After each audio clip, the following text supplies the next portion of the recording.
Alright, abusia mama nyina akwaba emfamra eye Bonesman TV media the Bonesman amese beye na kakra na mede interview by efa eye minia be ma EMMANUEL ya sebi wanya throat cancer abusia de baye no machedo ama no abroso ama ye hu kwaya ye mfaso enamase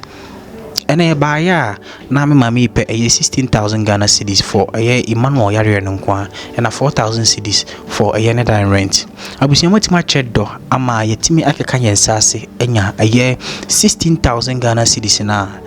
ye pe ede ama EMMANUEL ede akọ hospital no ti abusia baaya ene ye ma eye me mama yi eye 16,000 Ghana cedis na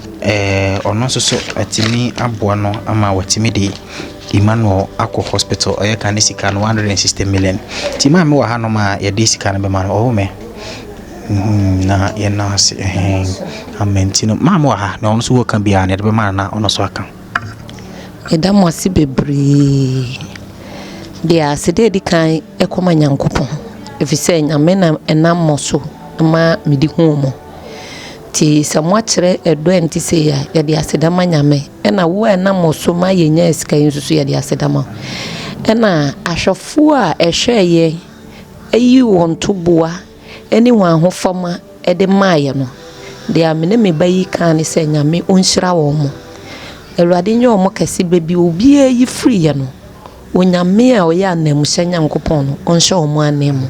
na wonhyira obi ansa no adwuma de me kakra metime aka no nyame nhyira obi bia enti abusia yebeda obi bia se mamefa akwanya we so menim se enipa ni bu amon pani se bet mo fa ncheme ebu ha na mo pese omo boaya omo pese ebo mudin nenso mamefa sa akwanya we na memudin aya me ma me ba ko a efre no eye Abigail nyame ensha wo yie pa oboa yie pa oskan yendru mu ba bia no na wo hweye na oso ahoden bia betim bia no oso ode boaye na me ma me ba ko no se friend Angela oso nyame ensha pa na me ma me ba ko so friend Esther or Embrace Christ Holiness Ministry and also I think say we Germany my Esther also nyame Asia pa wait me afolo no or Embrace Christ Dominion Ministry on social media and also Angela Amwako who works at Abandoned Community Hospital. May God bless you and your entire team. Ti abuso nyankopon show bi biara wo yi bi na ode eboa yen wakakra wi no ene aboa ama ye menua be ma EMMANUEL enkwa nyame inshaw na onka ho menim se emrekwa anim no ye be sande update efa ye EMMANUEL ho e de apro nyame show bibia no onka bibia ho ye frame Bonesman menim se mrepa me be sanhia makra mu nyina bye bye.